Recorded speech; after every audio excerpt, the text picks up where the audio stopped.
Bienvenue à Repousser les limites. Mon nom est Jeff Dussault. Ça me fait plaisir de vous accueillir à mon podcast de course en sentier d'endurance. Bonne écoute.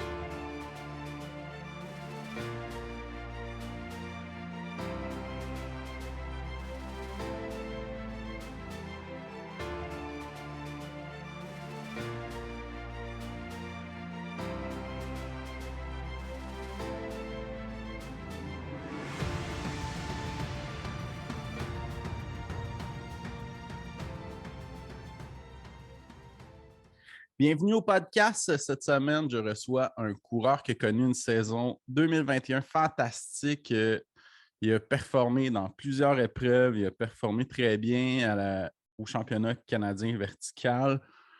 Il a fait une super bonne performance dans une course quand même assez compétitive aussi en Europe. Il a eu une saison formidable. Donc, je suis vraiment fier de vous le présenter. C'est son premier podcast. Donc, bon épisode. Bienvenue au 25e épisode de Repousser les limites. Cette semaine, je suis en compagnie de Martin Dagenet, qui est pas mal un spécialiste des ascensions verticales et très performant sur les ultras de 50 km. Donc, bienvenue au podcast, puis merci d'avoir accepté l'invitation. Merci de l'invitation. C'est bien me décrire dès le départ. Spécialiste des montées. Je fais mon possible. Je fais mon possible. Écoute, mais tu as quand même bien performé au championnat canadien cette année. Oui, vraiment, ça a bien fini la saison. Je n'aurais pas pensé en début d'année m'inscrire à un événement comme celui-là, mais finalement, j'ai su un peu tirer mon épingle du jeu puis affronter les meilleurs, puis bien finir la course. Là. C'est une question de course que je n'ai pas l'habitude de faire. Un effort all-out du début jusqu'à la fin. Juste une ascension. Non, j'ai vraiment trippé à faire cet événement-là, surtout avec des amis, avec des gens que je connaissais aussi. Super. Donc, écoute, tout le temps la même question en entrée de jeu. Là. Comment que le sport est arrivé dans ta vie, toi? Écoute, je pense que je vais t'épargner, Martin, à 6 ans, 7 ans, là, au début de ma carrière de joueur de soccer. Là. Je te dirais que, en fait, mon background, j'ai joué au soccer jusqu'à 10 ans. Après ça, je pense que c'est là que je me suis forgé un peu un certain cardio. Là, mais sinon, ça a toujours été un peu, je pense, une qualité que j'avais d'avoir un excellent cardio en tant que joueur de soccer, puis je l'ai développé. OK. Puis ensuite, j'ai pris ma retraite à 18 ans. Puis je me suis consacré comme bon Lavallois à la musculation pendant 3 ans. OK. Le sport, en général, là, il n'y a jamais eu de coupure, mais ça a toujours été des choses un peu différentes. Ça. Puis après cette carrière en musculation qui va amener pas grand-chose, à part un chest et des biceps, ça n'a pas très utile pour la course, là, mais après ça, à l'université, là, je me suis mis vraiment à la course avec des rencontres que j'ai faites à l'université qui m'ont liées à des événements de trail, des Spartans. Puis après ça, j'en ai découvert des événements sans obstacle, de plus en plus longs qui affectent à ma carrière de trailer aujourd'hui québécois. OK, super. Puis, toi, tu es prof d'éducation physique. Oui. Puis, c'est-tu quelque chose que, dans le fond, tu essaies de transmettre à tes élèves, ta passion pour le sport? Là, si je te dis que non, je ne serais pas un bon prof. Là. Je pense que le rôle du prof d'éducation physique, c'est justement de motiver les élèves à faire du sport, à en faire un peu plus. Moi, je parle régulièrement de mes performances. Donc, j'incite les élèves à en faire plus, je les encourage. Mais c'est sûr que les élèves sont. Moi, j'ai dans une école primaire. Là. Donc, OK. des coureurs, les longues distances, on dirait qu'ils ne savent pas nécessairement c'est quoi nécessairement courir un marathon ou un ultra. Là. Pour eux, c'est juste C'est c'est vague, long. hein? Ouais, c'est très vague, c'est juste long. Puis, mais oui, j'essaie de transmettre ma passion, je les encourage, je fais partie du club de cross-country, fait que il y a la relève là, que j'entraîne tranquillement. Là. Mais c'est le fun d'avoir la motivation des gens, surtout au primaire. On sait que le cours d'éducation physique, c'est toujours le moment de récompense de la journée. C'est pas difficile de les motiver, mais oui, je les motive toujours justement ceux qui sont des coureurs. Là, en leur parlant de mes événements, ben, ça les motive. OK, super ça. Puis, toi, dans le fond, tu pratiques 3 sports de ce que j'ai vu, là, surtout de la course, du vélo, puis du ski de fond. Ouais. Trouves-tu que ça se combine bien, les 3 ensemble, pour faire de toi un meilleur ultra-trailer? Ben, je pense que oui. Je dirais que moi, ça a toujours été, c'était toujours la diversité. Je pense que, même quand je faisais pas mal de musculation, quand j'étais plus jeune, j'ai toujours comme voulu courir, j'ai toujours voulu faire du vélo. Puis, quand là, j'ai commencé à prendre la course un peu plus au sérieux, j'avais toujours quand même l'intention de faire du vélo, profiter des opportunités que ça offrait à moi pour faire autre chose que juste de la course. Pas que j'en ferais de la course tout le temps, mais c'est juste que j'avais d'autres opportunités de faire d'autres sports, puis j'en profitais. Tu sais, on parle beaucoup de courses, de vélo, mais je pense qu'il y a beaucoup de rando aussi, vraiment. Là, dans les voyages que j'ai faits dans les années passées, je pense que ce que j'ai fait le plus, c'est de la randonnée. Plus que du vélo, plus que de la course, plus que du vélo. Ça, OK. ça m'a été, je pense, très utile dans les événements que j'ai faits, d'avoir une base de randonneur, juste de marcher, time on feet un peu, là, de marcher des longues distances, pas d'intensité, d'éviter Ouais. les blessures, puis en même temps, ben, ça fait travailler tes jambes, des longues montées, des longues descentes. Quand je dis randonnée, là, c'est pas randonnée dans le coin de à Montréal, sur le Mont-Royal. J'ai fait longtemps de la rando dans les Adirondacks, là, avant même que je commence à courir, à faire des ultras. Là. Je partais souvent avec mes amis, on se faisait des trips le week-end. On partait le samedi ou le dimanche matin à 4 heures du matin. On allait faire l'aller-retour dans les Adirondacks. On prenait le port à 8 heures ou à minuit. Puis le lendemain, je travaillais. Là. Ça a été pas mal des beaux week-ends, des beaux moments. Ouais, là, je m'évade un peu de la question. Là, mais ouais, je trouve que, en fait, tout ce qui est sport de cardio, que ce soit mon vélo, course, je trouve que ça fait un beau mix. Là. Dans tous les cas, ton cœur, lui, il ne voit pas la différence si tu pédales ou si tu fais de la course. Ce que tu veux, c'est de l'activer. Puis, pour moi, je trouve que j'ai trouvé le bon mix, selon moi, là, pour pouvoir perdurer un peu dans le sport, éviter les blessures. Fait que faire le vélo, ça fait travailler mon cœur, comme tu as dit, mais en même temps, ça évite les impacts un peu de la course. Ouais. Ouais. Puis, le ski de fond, c'est super bon aussi. Ça travaille ton VO2 max beaucoup. Puis, tu Ouais. n'as pas d'impact. Non plus, j'ai découvert ça l'année passée. Je te disais, depuis que j'ai emménagé au lac Beauport, dans le coin de Québec, il fallait que je me trouve un sport d'hiver pour juste faire. Sinon, je faisais juste du vélo à l'intérieur. C'est un peu démoralisant là, quand il fait super beau dehors. J'habite à côté des sentiers du Moulin, fait que je peux faire du ski en masse. Là. Et Mhm. j'ai commencé ça l'année passée en force, puis là, cette année, je recommence cette même routine-là que j'avais l'année passée. Là. Fait que aller jouer dehors le plus possible, mettre mes petits ponts, puis ça te fait une bonne base aussi pour toi, les Européens, quand ils font leur off-season, quand je dis off-season, ils sont toujours en train de s'entraîner, là, mais quand ils passent de la trail à l'hiver, ben, ils vont du ski de rando, du fond, fait que tu prends un breakdown pour les autres. Je suis très pas d'en faire aussi. C'est pas juste parce que les autres le font que le fait, c'est vraiment du fun d'en faire. OK, super. Excellent, ça. Puis, ça ressemble à quoi une semaine typique d'entraînement pour toi? C'est sûr qu'en hiver, il y a plus de ski de fond, là, mais disons en été ou. En été, ça a toujours été, parce que moi, mon été, ça a toujours été, mettons, mai, juin, je me préparais un peu pour les événements, c'est comme si elle allait rester. Moi, je faisais ça. En fait, j'ai toujours eu des voyages durant l'été. Fait que ma saison de course a toujours été comme cassée un peu en deux. Tu sais, les Ouais. voyages que je faisais durant l'été, ça reste des voyages assez sportifs. Je te parlais tantôt, beaucoup de rando avec un sac. Ça fait partie un peu de l'entraînement pour d'autres événements, mais mes semaines typiques ressemblent à aller à l'extérieur le plus possible. Je ne me casse pas la tête avec un programme d'accumuler du village progressivement ou faire des intensités à tel moment durant la semaine. Ben, comment dire, en train pour un événement de course, un ultra, faut quand même que tu cours. Fait que moi, mes sorties préférées, ça a toujours été des montées et des descentes, des montées intenses, accumuler le plus de dénivelé possible, essayer de gérer un peu les intensités. C'est rare que je fais au-dessus de 100 km par semaine. Sinon, je n'ai jamais fait ça de comme, des distances accumuler autant de volume là, sur une semaine, 2 semaines, 3 semaines, là, au 10 ans. OK. kilos, faire des sorties de vélo à travers tout ça, des longues sorties. Dès qu'il commence à faire beau, là, je mets les souliers de trail pour aller faire du dénivelé, puis je mets les souliers de vélo pour compléter tout ça, là, en faisant des grosses sorties à Charlevoix avec des amis. OK. Fait que tu n'as pas de plan fixe, mais quand tu as des courses prédéfinies dans la saison, tu te prépares pour ça quand même, là. Ouais, exact. Plus spécifique. Exactement. Mais tu sais, j'habite, comme je te dis, au lac Beauport. Fait que Ouais, c'est tu as un facile super beau terrain de jeu, là. Ah oui. Fait que je trouve ça cool de pouvoir me dire que toutes les courses que je fais, c'est toujours nickel. Il n'y a quasiment pas de route, en fait. Il n'y en a jamais. Je pense que l'année passée, depuis que j'ai couru, peut-être des souliers de route, peut-être 3-4 fois. Sinon, c'est toujours, je mets mes souliers de trail, je pars de chez nous, je m'en vais au Mont-Saint-Anne, secteur Parc de la Jacques-Cartier, où il y a eu le Grand-Duc cette année.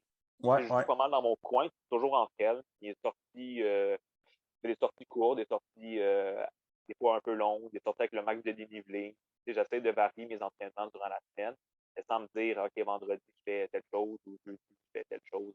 C'est très intuitif puis en fonction de la météo. OK, super ça. T'as-tu déjà fait de la course sur route un peu aussi?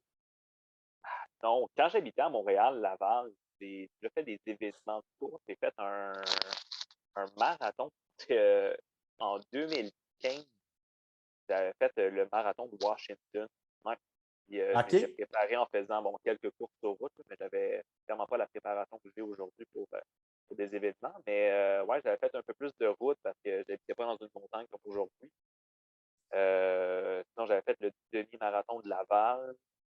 Puis, ça l'avait bien été, cet événement-là. OK. Ouais, mais non, de la route, c'est vraiment quand j'étais un peu plus jeune, j'étais à l'université, puis j'habitais dans le coin de Laval-Montréal. C'est quelque chose que je dis pas non dans le futur, mais en même temps, je vais avec qu'est-ce qu'il y a autour de chez nous, qu'est-ce que j'aime faire, là, que je me forcerai pas, même si c'est super efficace de faire de la route, faire de la vitesse. Il faudrait que je trouve mon compte à faire de la vitesse dans des montées, à courir entre elles. Fait que à chacun sa porte. Ouais. Super ça. Puis c'est dur aussi, une fois qu'on a goûté comme il faut à la trail, c'est dur à revenir sur route parfois, là. Ouais, exact. Je sais pas si absolument c'est plus les coureurs de route qui vont vers la trail que l'inverse. Ouais. Puis, évidemment, là, quand tu goûtes un peu à la trail, c'est vraiment que tu reviens à la route, là, parce que les sensations sont différentes. Tu es dans la nature. En tout cas, moi, c'est ce que j'aime le plus possible. Le plus, Ouais, moi aussi. Puis comment c'est arrivé l'idée de courir un ultramarathon dans ta vie? euh, écoute, c'est pas quelque chose. En fait, quand je repense à comment ça a commencé, je salue mon ami Marc-Antoine Desmarais-Moisan. Puis quand on était à l'université, c'était le gars qui avait un background de cross-country. Il avait fait des courses quand il était au cégep. Puis quand j'ai rencontré ce gars-là, on a fait un voyage. Il m'a initié au Spartan Race. Puis OK. progressivement, lui, il m'amenait des projets. Il m'amenait des projets. L'Express de Sutton, on l'a fait une couple de fois. OK. Les événements des Ultra Beasts en Spartan Race, des Beasts en Spartan Race encore une fois. Puis à un moment donné, on a fait un voyage en Europe ensemble. Puis il me dit, hey, l'échappée d'elle, 85 km, un ratio, je pense qu'il y avait 1000 mètres, 1500 mètres de dénivelé au 85. Puis il dit, Combien on fait, t'as dit? c'est 1500, je me trompe pas, pour OK. 85 km. OK. C'est quelque chose d'assez sauvage et intense. Ouais. Fait que j'ai dit, ben, pourquoi pas? Puis c'était trop sans savoir dans quoi je m'embarquais. Là. Avant ça, j'avais quoi? Quelques événements, peut-être un ou deux marathons avec moi. J'avais fait, comme je te dis, des ultra beats. Fait que Ouais. ça faisait pas de moi un ultra-marathonnier pour autant, prêt pour affronter l'école européenne. Là. Mais je me suis quand même lancé le défi, puis ça a super bien été. Ben, super bien été. C'était un peu souffrant quand même. Mais ça a été mon premier gros événement accompli avec mon ami, justement. On s'était suivi quasiment toute la course. On s'était dit, on fait ça ensemble. OK. Puis pour lui, ça s'est bien passé aussi? Euh, je t'ai dit, on a commencé ensemble, on a fini ensemble. On n'a pas fini ensemble parce qu'à un certain moment, lui, je pense qu'il y avait des crampes ou c'était quasiment. Il ne filait pas du tout. Là. Fait que moi, j'ai pu finir la course. Mais lui aussi, il l'a fini, mais comme 2-3 heures après moi. Mais OK. ça a été costaud. Quand même. Je me Ben, rappelle, c'est quand même 85 km pour un premier ultra, c'est quelque chose, hein? ouais, et surtout de faire en Europe, dans le coin de Grenoble. Les amis qui l'ont fait cette année, là, l'intégrale, là, je connaissais un peu le parcours parce que j'y avais aussi été en 2018, là, c'est de faire l'intégrale. Sans succès, malheureusement. Mais mon premier, c'est ça. C'est Chapébel 85. C'est des montées très rocailleuses, des descentes super techniques. Mais ça a juste donné le goût d'en faire d'autres, en fait, parce que, tu vois, depuis ce temps-là, depuis 2016, depuis mon premier ultra, ça a vraiment été des événements par-dessus des événements. Fait que c'est là que tu as pogné la piqûre. Ouais, ben, pour le vrai, oui. Puis, je pense que c'est même après ça. On dirait que prendre ça sérieusement, là, la course de sel, c'est vraiment en 2018, ouais, quand j'ai fait un long voyage avec ma soeur. On était parti pendant 6 mois. Et on a fait, OK? ouais, on a fait 3 mois en Europe. On a fait des super longues randos. J'avais pas mal exploré les Alpes en France, Suisse. J'avais été aussi en Italie, dans les Dolomites. J'avais fait le Triglav, Slovénie. Tu vois, OK. c'est à partir de ce moment-là, vraiment, que j'ai eu une étincelle un peu là, de me dire, ouais, tu vois, la course de trail, là, c'est vraiment ce que j'aime. Je me sentais bien. Puis, tu marches toute la journée sans, sans vraiment d'attaque. Puis à travers tout ça, on faisait des petites courses à l'occasion. C'est vraiment là que je me suis dit, ah, là, vraiment, là, j'aimerais peut-être investir un peu plus dans la course de trail. Puis, suite au voyage en Europe, on est allé même au Sri Lanka, en Indonésie, en Australie, Nouvelle-Zélande. J'ai toujours gardé comme cette constance-là dans la course, même durant ce voyage-là. Quand je suis revenu de ça, ben, je me sentais super en forme, puis super motivé à vraiment à courir, puis à faire ça plus quotidiennement, là, pour ce que je faisais peut-être moins régulièrement avant. Ouais, c'était plus récréatif avant, peut-être. Oui, c'est ça, comme je te dis, ça a toujours été dans ma vie, là, mêlé à d'autres sports, mais là, vraiment, je me suis dit, OK, je vais faire être plus constant, prendre un peu plus ça au sérieux, puis, tu sais, je performais quand même bien dans les événements que je m'inscrivais avant, mais j'étais toujours dans le top 10. Là, si jamais je me consacre vraiment, peut-être que j'aurais une chance de finir tête de podium, puis en mettant un peu plus d'intensité et un peu plus de. OK, super. Fait que tu as dû changer ton entraînement à partir de ce moment-là. Oui, ben, changer d'entraînement, peut-être mettre plus l'emphase sur la course, parce que tu veux t'inscrire à des événements de plus en plus longs, tu veux t'inscrire à des marathons, fait que là, ben, la distance en randonnée, en course à pied, ben, faut que ça s'accumule quand même durant la semaine. C'est en courant 1 ou 2 fois semaine que Ouais. tu deviens un meilleur coureur, là, ou à l'inverse, en faisant 1 ou 2 sorties de vélo, tu vas devenir un meilleur cycliste, en faisant un petit peu plus, mais en respectant quand même la progression, parce que souvent, des fois, tu es tellement motivé que tu veux en faire un peu tout le temps, puis avec des blessures. Chose qui est arrivé aussi pour moi, comme bien des coureurs dans les dernières années. Là. Je dirais que l'hiver, c'est toujours un peu magané, puis je prends ce temps-là pour récupérer. Mais je touche du bois, là, cette année, ça a super bien été. Là. Les bobos, c'était pas si OK, super. Donc, puis, qu'est-ce qui a été marquant pour toi? Je sais que 2020, tu as fait Arcana 65 km, qui était vraiment une belle course. ouais, ça l'a pas mal. Mais là, 2019, je me sentais quand même d'attaque là, avec, Ouais, ouais, avec, comme je te dis, je revenais de mon long voyage. ouais, ouais, ouais. Avant ça, non, c'est ça, j'avais eu une belle préparation en Europe que j'avais faite. Fait que, malheureusement, il n'y a pas eu aucun événement durant le COVID, fait que 2020, l'année passée. Mais Ouais, avant, le seul événement qu'il y a eu, je pense, c'est justement c'était Arikana puis Beluga. ouais, Comme c'est c'était à ça deux exactement. animés. Ouais. Ouais. Fait que, ouais, pour moi, ça a bien commencé, fini la saison, avec un événement auquel je m'étais inscrit, puis une victoire sur ce parcours-là que j'avais jamais été sur ce parcours-là. Puis j'avais un peu le ratio distance dénivelé, puis là-bas en faisant du mieux que je pouvais. Puis, regarde, ça a été première place. Ouais, ouais, ben félicitations. Ben, merci, merci. Ça a pas mal été le trigger point. Là. Après ça, tous les événements auxquels j'ai participé en 2021, ça a pas bien été. OK, super. Puis, on va parler un peu de ta saison 2021 qui était Ah ouais, assez vas-y. exceptionnelle. Ça a commencé avec la clinique du coureur Ouais, qui était à 30 km. ouais, dans ma cour. Ouais, Dans ma ouais, ouais. cour. Fait C'était que, ta fallait que première participation à un événement officiel? non, j'avais fait le 50 km. Je pense que c'est quoi, c'est l'édition 2019, là, quand Mathieu Blanchard était là.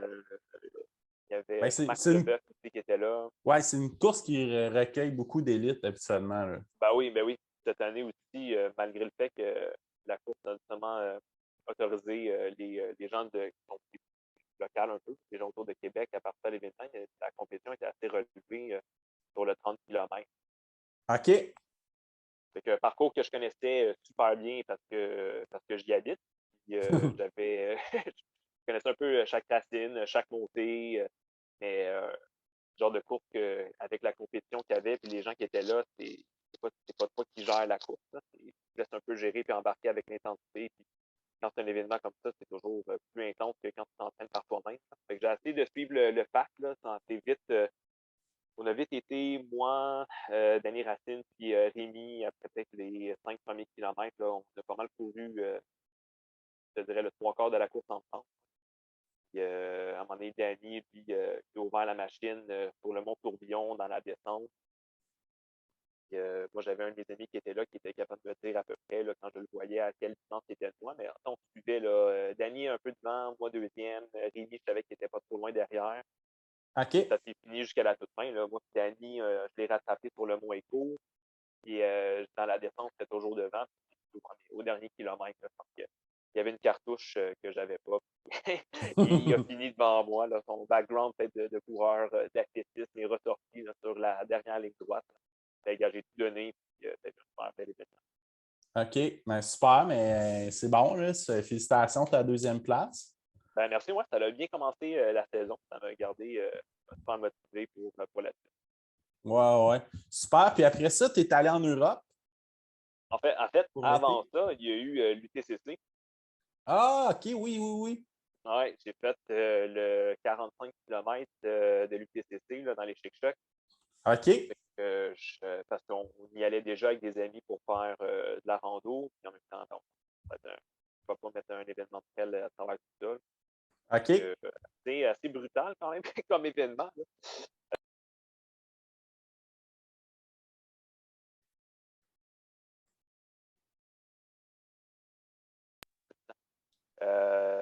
Ouais, le Mont-Liville, ça allait. Après ça, le Mont-Albert, il y avait la section nord un peu, là, ça allait bien. Mais après ça, on est tombé dans la SIA, là, c'est devenu le boiteux, la racine. C'était c'était vraiment difficile d'avancer et d'avoir un rythme là, dans cette section-là. Il fallait revenir ensuite. Là, tu faisais exactement le même chemin que tu avais fait juste avant. Là. Au moins, tu savais à quoi t'en tenir. Tu savais, bon, ce que tu faisais sur l'allée, c'était difficile. Ben, sur le retour aussi, tu savais que ça allait être difficile. Mais non, OK. c'était un bel événement. Une température parfaite, mais c'était super beau. Fait que, la pluie, en plus de ça, c'était mêlé de la partie. Ça allait encore plus le calvaire. Et, non, on n'allait pas en Gaspésie pour faire des touristes non plus. Là. Je savais que ça allait être comme une des régions les plus belles où courir ou surtout aussi des plus difficiles. Fait que, belle gestion de course. Puis, ouais, j'avais pris premier à cet événement. Ah ouais, OK. Ben, félicitations. Merci, merci. Une deuxième félicitation. Je te remercie. Super. Puis après ça, tu es allé en Europe.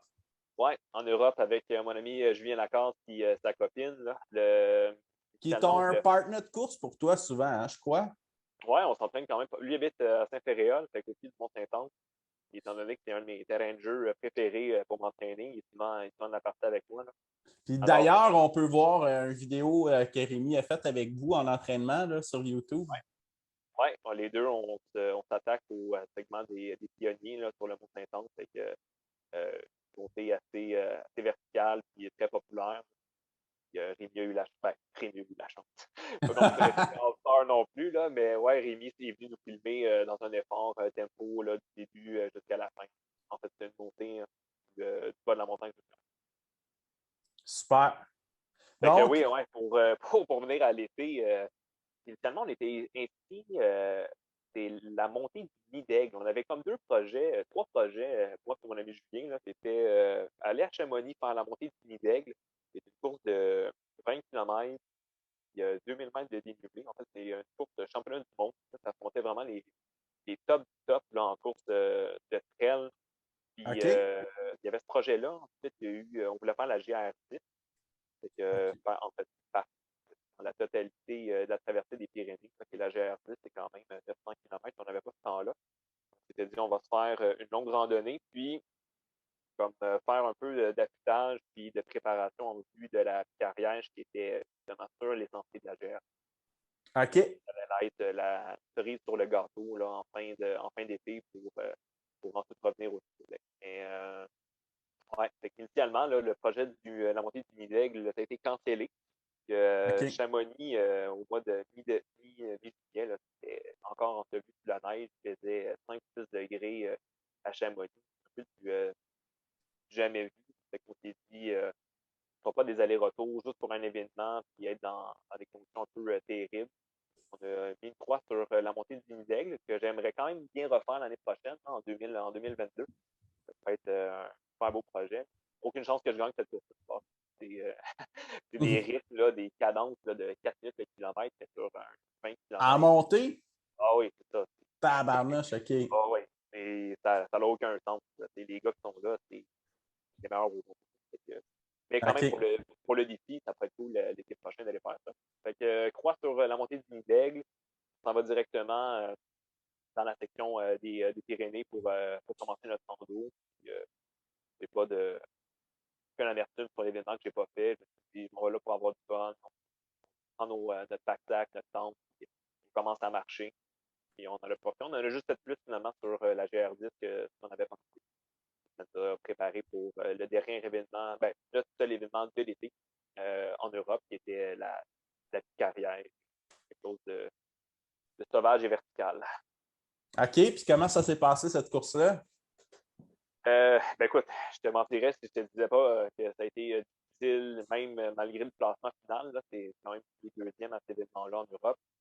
Super fier de ma performance, mais je pense que qu'est-ce qui m'a aidé surtout, c'est le repérage avant de course, le fait d'avoir fait, on parlait tantôt d'intensité, faire des longues journées, tac-tac sur le dos, monter un col, descendre un col. C'est des journées de 15-20 km, mais à 1500, 2000 mètres de dénivelé par jour, Ouais, à des ouais, ouais. intensités plutôt modérées ou faibles. Là. Tu ne peux pas courir avec ton pack-sac. Puis l'événement que je faisais, c'était juste une longue marche, une longue randonnée, en fait. La meilleure préparation que tu pouvais avoir pour un événement comme celui-là, c'était d'avoir fait de la randonnée, faire des longues journées en montagne, se familiariser avec le parcours. Il n'y a pas un parcours d'alpin. J'aurais fait la même préparation, je pense, pour la GR5, qui était la traversée des Alpes.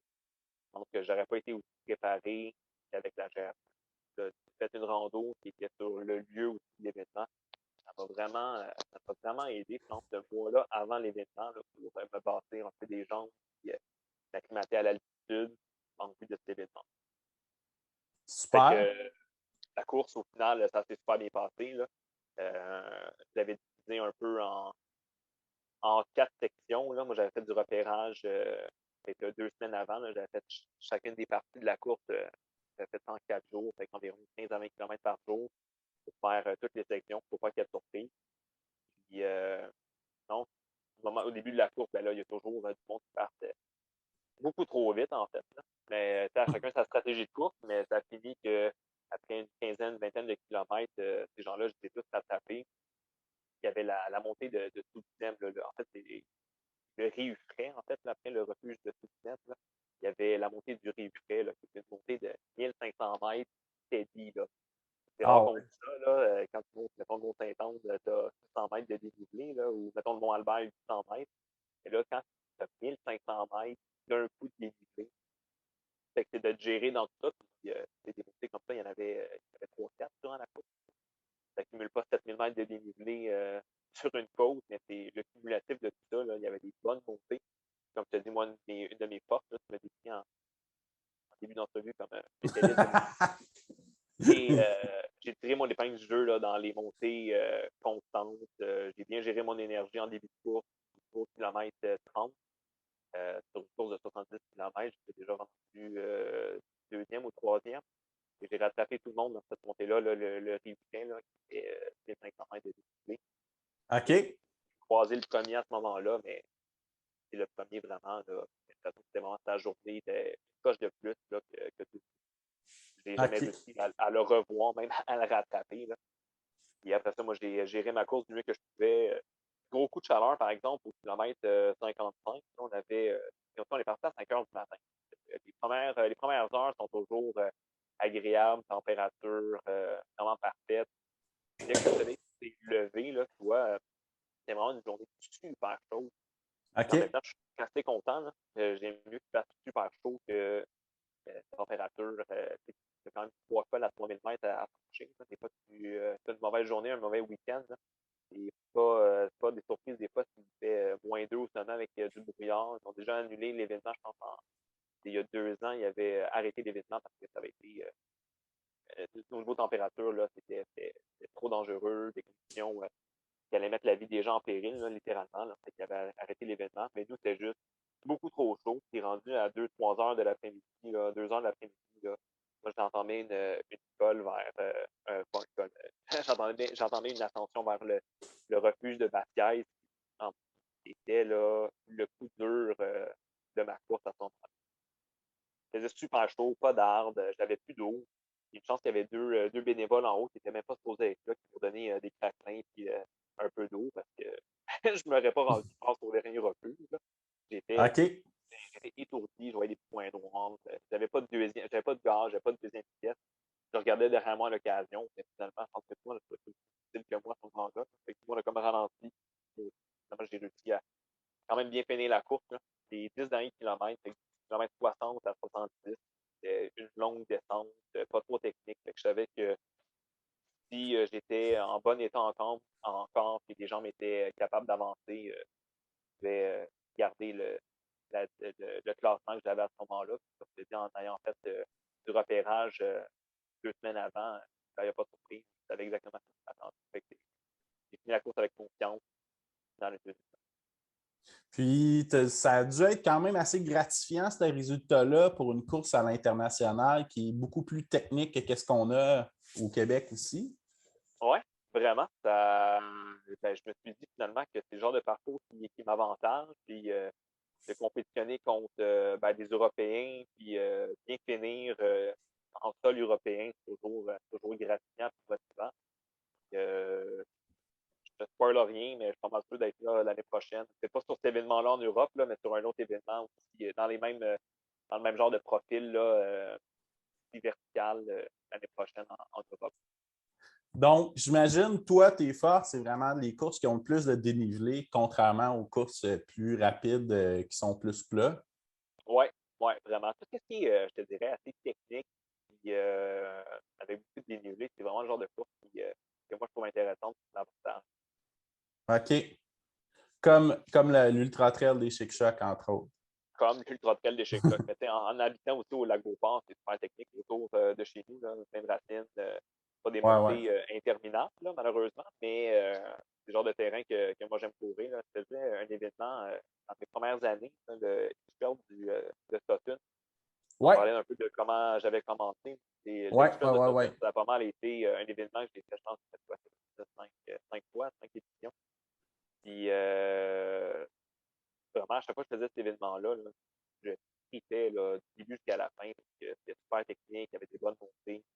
Ouais, Puis finalement, je me retrouve aujourd'hui habité dans un endroit qui ressemble un peu à ça. ouais, ouais, ouais. Non, puis Sutton, c'est vraiment un beau terrain de jeu. C'est humide, puis tu as un beau mélange de single track technique et vertical aussi, quand même. Ouais, ouais, vraiment. Puis j'ai bien hâte de voir s'ils vont faire l'événement l'année prochaine, là, même si c'est pas un événement avec beaucoup. Ben, ça a déjà été un événement avec quand même pas mal de compétitions, mais ça fait bien peut-être l'année prochaine dans mon calendrier, là, s'il n'y a pas des événements trop proches de, des clubs de Sutton. Là. J'irais peut-être m'aventurer là-bas. C'est quand même le fun comme parcours. Ouais, ça serait le fun qu'ils reviennent. Je ne sais pas encore. Nous, c'est à côté de chez moi. C'est une demi-heure de chez moi, mais je n'ai pas de nouvelles encore si ça va revenir. Ouais, c'est ça. Ben, sais, en même temps. Il y a tellement d'autres événements aussi, mais en même temps. C'est que j'ai un petit sentiment là, de partenariat avec de ça. Super. Puis, ta saison après ça, qu'est-ce qui s'est passé après? Ben là, tu es terminé deuxième à la course en France. Ouais, 2 jours après, je prends l'avion, je reviens au Québec, puis là, c'était pas mal nébuleux un peu là, ce que j'allais faire. En fait, j'avais aucun événement planifié, mis à mon horaire au mois d'août, ni au mois d'octobre. Puis OK. j'allais voir un peu comment les gens allaient sortir de la carrière. Là. En fait, je ne voulais même pas m'inscrire à Ricana, ni au Beluga, ni au Grand-Duc, parce que si tu tenais des événements comme la carrière, que je vais être capable de marcher le lendemain dans un bloc. Puis quand je suis revenu, finalement, les sensations sont venues, je ne dirais pas assez rapidement, là, mais je me sens quand même assez bien. Fait que j'hésitais entre le Beluga, Ultra Trail à la Tadoussac ou bien faire peut-être le 42 à Aricana. Puis, bon, étant donné que j'avais fait Aricana l'année d'avant, ben, je me suis dit, je vais aller faire un événement que je l'avais déjà fait. Je l'avais fait la première édition avec Elliott Gardin, qui avait gagné à ce moment-là. Moi, après Aricana, l'année passée, là, j'ai essayé de faire un doublé, là, fait que faire aller faire Aricana 65 puis une semaine après Beluga. Et finalement, j'ai eu là, le hip flexor complètement tendu après Aricana. Ça m'a empêché de finir la course. J'avais quand même pris la ligne de départ, mais je n'avais pas réussi à finir l'événement parce que j'avais le hip flexor bien trop tendu. C'est un peu la redemption cette année, là, d'aller faire un événement, d'aller faire le Beluga, puis en ayant les jambes prêtes. Je ne fais pas Aricana cette année, je mets juste Beluga au programme. C'était un bel accomplissement que j'ai fait aussi premier à cet événement-là au Beluga cette année. Ah oui, oui, oui, oui, c'est vrai, ça s'est bien passé, cette course-là? Ouais, je savais un peu le début du parcours, puis à ce qui paraît, c'est un des plus beaux parcours de randonnée à faire au Québec. Je me suis dit, bon, en plus, de faire une course qui est dans mon range, là, un peu genre de profil de course que je trouve cool, là, ratio distance dénivelé assez technique. Ouais. S'amuser là, en courant puis en faisant du mieux que je peux. OK. Ah, puis ça a donné, comme je te dis, un excellent résultat. Je pense que c'est à peu près dans les mêmes temps que Elliott l'année passée. Ça aurait été cool de revoir Elliott cette année au 45 de Beluga. Mais bon, il y a tout qui a fait. Je pense que Canada, c'est 125 cette année aussi. Puis, je pense qu'il voulait peut-être pour faire le doublé 2 fois de suite. Ouais, je pense qu'il était au 125 puis il n'a pas Ouais, terminé, me semble. Je crois ouais, qu'il a exactement. abandonné. Ben, il y a eu Ouais, particulièrement beaucoup d'abandons à Arcana cette année, 125. ouais, j'ai entendu ça. Parce que le départ était. Ils ont changé le. C'était vendredi après-midi, je pense, le départ, au Ouais, lieu de vendredi la nuit. ouais. Puis, ouais, je pense que. En tout cas, je pense que c'est un record d'abandon au 125 cette année. Ben, en fait, je ne sais pas s'il avait commencé durant la nuit, à quel point ça l'aurait changé. Dans un 125, généralement, dans les courses, les ultras, souvent, c'est pas une personne sur deux qui abandonne. Là. Fait qu'il fallait s'attendre à ce qu'il y en ait beaucoup en moyenne. Mais je ne sais pas, cette année, exceptionnellement, je n'étais pas au courant qu'il y en avait eu vraiment plus qu'à l'habitude. Mais Euh, en tout cas, c'est ce qu'on m'a dit. Je n'ai pas vraiment validé, là, mais il y a eu quand même un bon taux d'abandon. ben, ouais, bon, ben, je tiens à féliciter quand même ma soeur, Véronique Pédagier, qui a fait son objectif qu'elle s'était fixé, là, de faire le 125. Là. Ah ouais? Tranquillement, mais sûrement, ben oui, ça a été son premier ultra, puis elle a réussi à le terminer, là, coûte que coûte, malgré les genoux tendus, une bandelette de tir. Non, elle a fait ça avec le sourire, fait que super fier d'elle. Ah ben félicitations, super ça. Je vais transmettre les félicitations. Puis toi, c'est-tu quelque chose dans tes objectifs de faire un 125? Oui, oui, je pense que oui, mais tu sais, je vais vraiment y aller. C'est très intuitif, hein, comme tu as dit, les événements auxquels je participe. Ouais. Fait que je pense que j'ai la constance et l'assiduité pour me dire que je pourrais me lancer le défi de faire un 125. En même temps, en faisant un événement comme la carrière, qui va durer quasiment 14 heures, quasiment des distances, mettons un 125 ou un 100 km un peu plus plat, avec un ratio des dénivelé de distance un peu plus plat, mais quand même, je me dis, je sais que je serais capable, mais si je m'inscris à un événement comme celui-là, ben, voudrais avoir la préparation aussi pour bien performer à la hauteur de mes capacités. Fait que, mais oui, je te dis, peut-être dans les prochaines années, peut-être même l'été prochain, je me lancer un défi comme celui-là. OK, OK. Puis ça va Mais c'est sûr que dépendre. Vas-y, vas-y. Ça va dépendre avec ta progression, comment tu le files, en fait. Ouais, puis de mes projets cet été, là, c'est si en fait, je planifie déjà d'aller faire de la rando l'été prochain en Corse, en Europe. Fait que c'est un 125 km ou un 150 km en début de voyage, en voulant faire ensuite de la rando. Tu essaies de mettre ça plus à la fin de ton voyage. Puis fait qu'on verra qu'est-ce qui est possible pour moi de faire en Europe l'été prochain, puis, ou même ailleurs. Là. Ça peut être même en Québec. Là. On verra, on verra. Mais comme je te dis, ça va arriver un jour dans ma vie, mais quand, où, je sais pas. OK, super. Puis, ta saison s'est terminée avec le championnat vertical du Massif du Sud. Ben non, même pas. Avant ça, j'ai fait le trail du Grand-Duc. Ah oui? OK, OK, je n'étais même pas au courant. Comment ça Ouais, s'est ouais, passé, ça? ça a super bien été. J'ai fini premier. Pour Fait vrai? Eh que, bien, ben oui, félicitations, excuse-moi. ouais, ouais. Ben non, il n'y a pas de trouble. On était une gang, là. Tout le monde prenait ça super cool au départ. J'ai couru avec mon pote Théo. Corboliou, qui m'a quand même chauffé des fesses un peu durant la course. Là. Tout le monde est parti super friendly. On jasait ça au début parce que c'était assez plat. Dans la montée des loups, c'est un super beau parcours pour passant, le Grand-Duc, vraiment, là, je le recommande à n'importe qui veut s'initier à la trail. Là. C'est un beau mélange de parcours assez plat, peu technique. Après ça, tu as la montée des loups, ça commence à être un peu plus technique, c'est grimpant. La descente de Sotorici, après ça, c'est le chemin hivernal que là, ils nous ont été, qui a été accessible. C'est vertical, là. Il y avait bien de la feuille aussi, il y avait bien des distances qui passaient par là. Et ça finissait avec un parcours assez roulant, un peu montant, puis une belle longue descente. Fait que, ouais, j'ai couru pas mal tout le long de la course avec mon ami Théo. Puis il fallait bien à un moment donné se distancer puis arrêter le plaisir. Fait que j'ai mis en deuxième vitesse, puis ouais, j'ai réussi à finir premier puis devancer Théo à ce moment-là. Fait que, ouais, ben satisfait de ma performance aussi au devant Duc. C'était une semaine avant le championnat canadien. Ouais, c'était le samedi, le 23, et une semaine après, c'était le championnat canadien d'ascension verticale au Massif. OK. Puis c'était quelle distance, ça, le Grand-Duc? C'était un 33 km. OK, OK. Quand même. Ouais, affûtage, bon, raté là, un peu. Là, c'est pas le genre de. Généralement, on ne conseille pas de faire un 33 plein gaz une semaine avant un événement comme l'ascension verticale. Mais regarde, tu regardes un gars comme Sam Poher qui a fait le 50 du Grand-Duc, qui a quand même fini devant moi aussi au championnat canadien. Je pense que Ouais. finalement, c'est peut-être une formule qui fonctionne. De faire un, un genre de ultra ou ish 30 km intense une semaine avant un événement. Je pense que ça ne nous a pas trop ralenti, j'ai l'impression, semaine après. Ben, ça dépend, je pense, un peu des capacités de récupération de tout le monde. Là. Ouais, Et, ouais, oui, dans notre cas, ben, en tout cas, je te mentirais, je te dirais que j'avais récupéré à 100%. Là. J'étais arrivé au championnat canadien, puis je dirais que les sensations étaient un peu moyennes. Là. Je me sentais pas 10 sur 10. Là. Malgré les résultats, là, ça va super bien été. ouais, Mais ouais. je me sentais pas vraiment au top et aussi léger que j'aurais aimé me sentir. Fait que, il y a bien des choses qui rentrent en compte, dont l'événement que j'ai fait aussi une semaine avant. Fait que ma préparation aussi durant cette semaine-là, ça n'a pas été.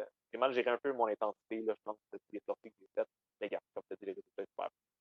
Ouais, ouais, ouais. Puis comment ça s'est passé, le championnat canadien?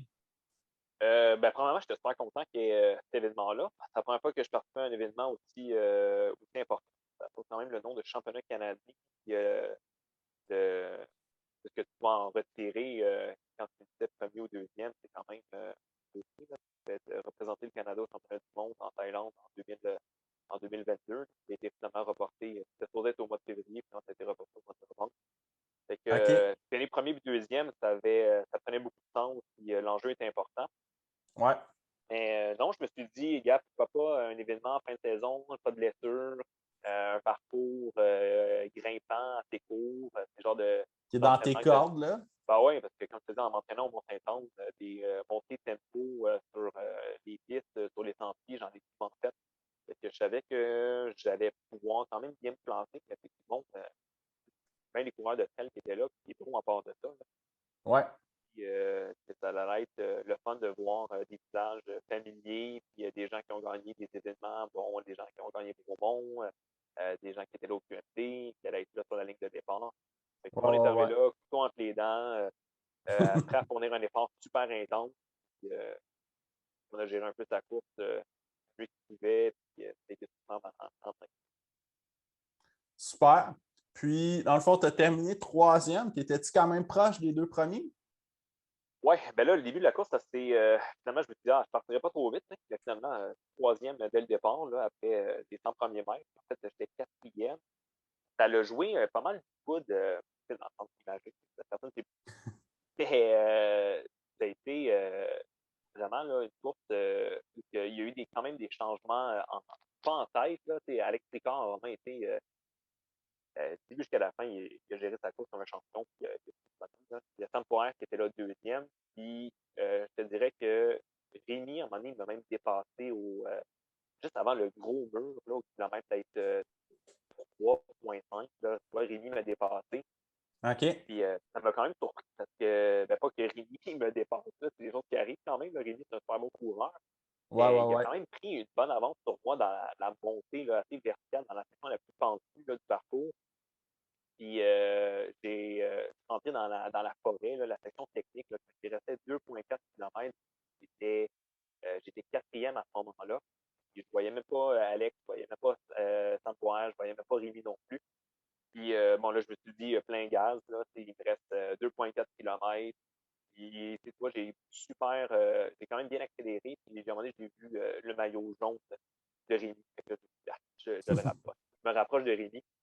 On dirait que c'est toujours plus facile de chasser quelqu'un que de se faire chasser. Là. Fait que, moi, je l'avais en Ouais. visuel, fait que, je suis mis comme target de le rattraper. Puis là, à un moment donné, on était Sam, Rémi, moi, c'était là, en un trio, on s'est dit peut-être une couple de minutes, puis à un moment donné, j'ai dépassé Rémi, Sam me pris un peu de distance. Fait que, quand je te dis que c'était une fin assez on était tous vraiment proches l'un de l'autre. Puis j'ai dépassé Rémi. Sam, j'ai pas été capable de le dépasser. Il a fini quatrième à quelques secondes derrière moi. J'ai pas été capable d'ouvrir assez la machine pour dépasser Sam en deuxième place. Fait que tu étais à quelques secondes d'aller faire. Ouais, exactement. Dit de même, c'est un peu triste, là. Ouais, Mais ouais, tu sais, ouais. je finis une course, puis je me dis, gars, j'ai vraiment donné tout ce que je pouvais. Puis Ouais. c'est rare que tu te mets dans cette zone-là, dans cet effort-là là, de sprint finish un peu. Là. Ouais. Non, mais en même temps, moi, c'était plus dans l'optique que c'est gratifiant de savoir que tu es vraiment, vraiment dans le top. Là. Ouais, exact. Non, non, j'étais super content, vraiment. Puis j'aurais pas pensé peut-être bien fini. Il y avait des super bons coureurs là, qui étaient là. Fait que je me suis dit, bon, cinquième, sixième, c'est la Ouais. journée de quelqu'un. Moi, j'ai l'impression que cet événement-là, tu le refais une semaine ou deux après. Puis, je pense qu'Alex aurait toujours été premier, là, mais Rémi puis moi, même Sam puis moi, le top 5, là, je pense que, en fait, le deuxième, troisième, quatrième, cinquième, j'ai l'impression que ça aurait changé un peu si l'événement aurait été fait ailleurs ou une semaine ou deux après. Donc, Ouais. c'était ma journée, puis super content quand même d'aller faire, j'ai fait beaucoup de résultats. Excellent. C'est super, ça. Ouais, ça a Fait été que, la cerise sur le gâteau pour finir mon année 2000. super. Puis, c'est-tu quelque chose que tu aimerais pousser plus dans le futur, des événements comme ça, vertical? Ouais, je sais qu'en Europe, en tout cas, c'est très Il y populaire. en a Là, beaucoup, ouais. la formule VK un peu. Là. C'est un effort intense, il n'y a pas de surprise. Hein, ça monte du début jusqu'à la fin. Ouais, c'est le genre d'effort que tu ne ferais plus jamais, mais finalement, bon, toujours pour en faire d'autres. Mais tu sais, moi, comme je te dis, c'est le genre de parcours que j'aime. Ça fait un super bon entraînement. Sans me dire que je finisse absolument premier, mais c'est vrai que tu as toujours un temps répertoire aussi. Tu es capable de dire dans ce genre d'événement-là, c'est un peu comme courir un kilomètre ou un 5 kilomètres. De faire un PI sur un kilomètre vertical, c'est toujours quelque chose. Tu vois vraiment ton amélioration s'il y en a une. Les entraînements que tu as fait, là, c'est un bon training, c'est un bon test en début d'année ou en fin d'année pour voir t'en es rendu où là, dans ton entraînement dans tes capacités de grimpeur. Clairement. Puis c'est le genre Donc, de choses aussi que tu peux faire aussi 3-4 fois durant ton année, puis tu es capable le lendemain de courir. Tu n'es pas un éclopé après. Là, quand tu fais un 70 km avec 2000, 5000 mètres de dénivelé, ou tu as à descendre aussi 5000 mètres de dénivelé. Quand tu en fais 5000 de positif, tu en fais 5000 de négatif. Ouais, ben c'est les descentes qui sont dures sur la machine. Là. Oui, exactement. Versus la montée, là, qui est juste écopant sur le cardio, sur l'énergie, là, mais musculairement, tu t'en rates bien le lendemain. Ouais, ouais. Bon, ben on est rendu à la fameuse question mystère. Vas-y, j'attendais cette question-là avec impatience. Donc, je vais te donner un indice parce que la personne a choisi une bonne question, mais il y avait très, très peu d'indices. Donc, l'indice, c'est un gars qui fait des vidéos de trail running présentement au Québec. OK. Je sais vraiment pas c'est. Quelle est ton expérience la plus épeurante et dangereuse en montagne? Écoute, je pense que bonne question, mais on dirait que la première chose qui m'est venue à l'esprit, là, c'est quand je faisais de la randonnée avec mon pack-sac. Ça m'est arrivé plusieurs fois, en fait 3 fois, là, puis à chaque fois, je me dis, mon Dieu, comment je peux prévenir ça? Puis c'est les orages. Je dirais, là, mes moments de frayeur en montagne, là, c'est quand j'étais au-dessus des cols, puis il y a un nuage, tu sais, on sait toujours que la météo des montagnes, c'est un microclimat super changeant très rapidement. Puis, Ouais. je me rappelle dans une randonnée que j'ai faite avec ma soeur à Chamonix, entre Chamonix et Zermatt, là, on était dans une cuve, il y a un orage, là, de la grêle qui s'abat sur nous. Là, tu sais, le fameux compte 1 seconde ou 2, là, ça fait de compter les secondes entre le moment que l'orage sonne et savoir la distance. Je veux dire qu'on était en pleine dedans. Puis, ah non, c'est un peu petit panique, là. Moi, c'est quelque chose qui me fait capoter. C'est arrivé une fois là, puis une fois dans les Dolomites, ici en Italie. Un autre nuage qui est impossible de comme, descendre. Ça m'arrive toujours dans les moments où je suis mal pris. Il faut soit que je remonte un col d'un côté ou je remonte un col de l'autre bord. Je suis jamais bien placé en fond, en bas de vallée. Je suis toujours beaucoup trop haut. Puis, on dirait que moi, ça me fait capoter. Je commence à trembler un peu, là, puis à avoir des frissons. Bref, ma peur après témoigner de cette crainte-là, mais c'est vraiment épeurant. Parce que c'est comme très rationnel. Dans ce genre de peur-là, quand un orage te fait au-dessus de la tête, puis tu essaies de t'abriter en dessous d'une roche, de trouver le moyen de, comme, en même temps, ça va passer. Mais non, ces moments-là, je me dis, le moins possible. OK. Fait que je pense que tu sais de qui provenait la question, c'est assez évident. Oui, notre ami Rémi, avec, il fait des vidéos. C'est rendu sa marque de commerce. Super. Puis, c'est quoi tes projets futurs, en fait, pour cet hiver, pour la saison prochaine? Ben moi, je suis chanceux quand même. J'ai un remplacement présentement qui termine au mois de mars. Fait que, à l'école, je travaille. Puis, ça va OK. peut-être me permettre d'aller voyager un peu dans l'Ouest américain cet été. Fait que, peut-être en même temps, aller faire un événement de course. Je regarde les événements justement là, dans le coin de Utah. Il n'y en aurait peut-être pas des intéressants.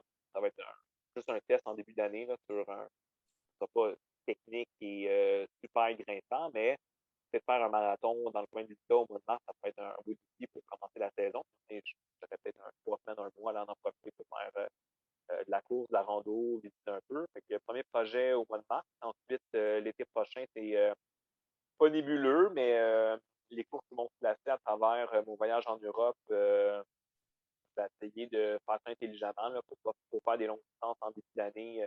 C'est comme je te parlais tantôt, là, de faire un ultra début juin ou début juillet quand tu as un projet de randonnée assez long à faire après, c'est peut-être super intelligent. Là. Fait que, Ouais, ouais. traverser la Corse, ça c'est sûr en mode randonnée. Peut-être traverser l'Autriche aussi, toujours en mode rando. Fait un projet assez sportif. Puis à la fin de tout ça, là, avec le millage activé durant l'été, faire de quoi d'assez vertical et sauvage là, en Europe. Là, il y a moyen de trouver de quoi qui correspond à ce que j'aime faire. Là. Fait des gros ratios dénivelé, distance. Ouais. Puis sur le circuit de l'UTMB, là, pas nécessairement super technique, mais je pense que j'ai assez de points où ma cote me permet de faire un événement là, sans passer par la loterie. Fait que je vais regarder ça. Ça peut être un beau défi là, durant le week-end de l'UTMB d'aller faire peut-être un OTC avec peut-être d'autres Québécois, le guide mondial.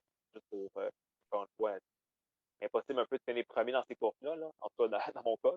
Mais peut-être que je vais lancer le défi de faire une course un peu plus roulante, puis avec un peu de dénivelé, ça peut être cool en fin d'année. Bref, plein de projets qui mijotent, puis on verra comment les choses se placent au mois de mai, juin.